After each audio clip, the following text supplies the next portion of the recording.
আসসালামু আলাইকুম। অনেকে কানে গুঞ্জন, ফিসফিসানি শব্দ, কথাবার্তা, গল্প, বিভিন্ন নির্দেশনা, এক কথা বিভিন্ন ধরনের আওয়াজ শুনতে পান। তো এটা কখনো সে রুমে একা থাকলে শুনতে পান, অথবা খাটে বসলে শুনতে পান, জানলার পাশে থাকলে শুনতে পান, কেউ বা আপনার বারান্দায় বসলে শুনতে পান। একেকজন একেক জায়গায় স্থানে একেক পরিস্থিতিতে থাকলে সেই ধরনের আওয়াজ শুনতে পান, গল্প কথাবার্তা শুনতে পান, যেটা নাকি আহ, তিনি ছাড়া অন্য কেউ শুনেন না। এইটার পেছনে আমরা দেখেছি যে এটা সাধারণত দীর্ঘদিন জিন জাদুতে আক্রান্ত থাকলে, শরীরে জিনের অস্তিত্ব থাকলে এই ধরনের সমস্যায় রোগী আক্রান্ত হন এবং সে বিভিন্ন ধরনের দৈবিক কথাবার্তা শুনে থাকেন। আহ, অনেক ডাক্তার বলেন যে এই ক্ষেত্রে হয়তো টিনিটাসের সমস্যা থাকে। তো আমরা বলি যে আসলে যদি টিনিটাস হয়, যেটা ইএনটি ডাক্তার করবেন, ফাইন্ড আউট করবেন। তো এইটা ওই ধরনের না যেটা আমাদের কাছে আসে, হ্যাঁ। এটা একমাত্র আপনারা যারা ভিডিও দেখতেছেন, যে সমস্ত ভিউয়ার যারা আছেন, তাদের আপনাদের ভিতর কারো যদি থেকে থাকে আপনারা বুঝবেন যেটা ওই ধরনের কানের ইনফেকশন বা ওই ধরনের কোনো সমস্যা না।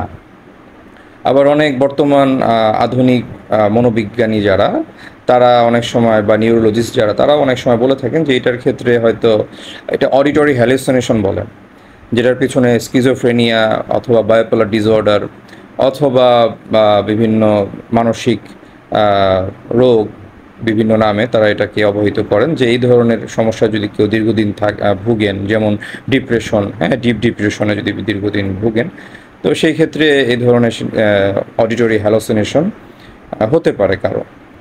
তো এটা হচ্ছে ওনাদের কথা। তো আমরা দেখেছি যে এই ধরনের সমস্যাটা সাধারণত জিনে আক্রান্ত হলে, জাদুর অস্তিত্ব থাকলে শরীরে, ওই ধরনের রোগীদের ক্ষেত্রেই হয়। তো এই ধরনের সমস্যা হলে আপনি কি করবেন? আপনার জন্য করণীয় হচ্ছে, আপনি অবশ্যই আপনার নিকটস্থ শরীয়তসম্মত সুন্নাহভিত্তিক যে সমস্ত রাকি আছেন, যারা জিন জাদু বদনজরে চিকিৎসা করেন, রাকি রুকিয়া করেন যারা, তাদের কাছে যাবেন। তাদের কাছে গেলে তারা আপনাকে ডায়াগনোসিস রুকিয়া করবেন, 1 ঘন্টা বা 1.5 ঘন্টা সময় বা কম বেশি। তো এই রুকিয়া করে তিনি নিশ্চিত হবেন যে আসলে সমস্যাটা জিন জাদু বদনজর বা হাসাদের কারণে কিনা। এই সমস্যাটা অনেকের ক্ষেত্রে হাসাদের থেকেও হয়।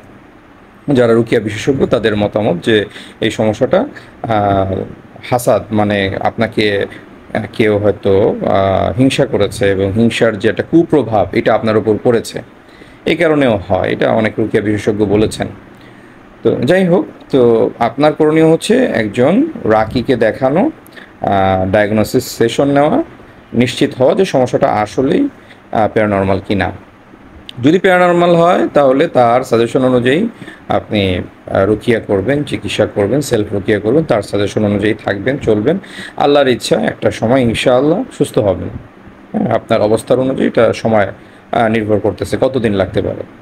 আচ্ছা, আর এই মুহূর্তে যদি আপনি কোনো রাকির কাছে যেতে না পারেন, তাহলে আপনার করণীয় কি? তো সেই ক্ষেত্রে আপনি যেটা করতে পারেন, সূরা হাশরের 3 নং আয়াত, সূরা কফের 16 নং আয়াত, ফালাক, নাস, আয়াতুল কুরসি, এই 5টা জিনিস প্রতিটি 3বার করে পাঠ করে আপনার হাতটি মোনাজাতের মতো করে ফু দিয়ে মাথা, কান, এরপরে পুরো শরীর মাসাহ করে নেবেন, মুছে ফেলবেন এবং অবশ্যই একটি বোতলে ফু দিবেন। ফু দিয়ে সে বোতলটির থেকে আপনি মাঝে মাঝে পানি খাবেন এবং দ্বিতীয়বার যখন আবার পাঠ করবেন, চাইলে সেই বোতলটিতে আবারও ফু দিয়ে রাখতে পারেন। আর যদি পানি শেষ হয়ে গিয়ে থাকে, সেক্ষেত্রে নতুন আবার এরকম একটি পানি বানিয়ে রেখে দিতে পারেন আপনার সাথে। তো আপাতত এই আমলটি করতে পারেন এবং অবশ্যই ফজর নামাজের পরে এবং মাগরিবের নামাজের পরে বা বিকেলবেলা আপনি 3বার করে ফালাক এবং 3বার করে নাস পাঠ করে হাতে ফু দিয়ে সরাসরি মুছে নেবেন। ইনশাআল্লাহ সমস্যাটা কমে আসবে অথবা দূর হয়ে যাবে। সবাই ভালো থাকবেন। আসসালামু আলাইকুম।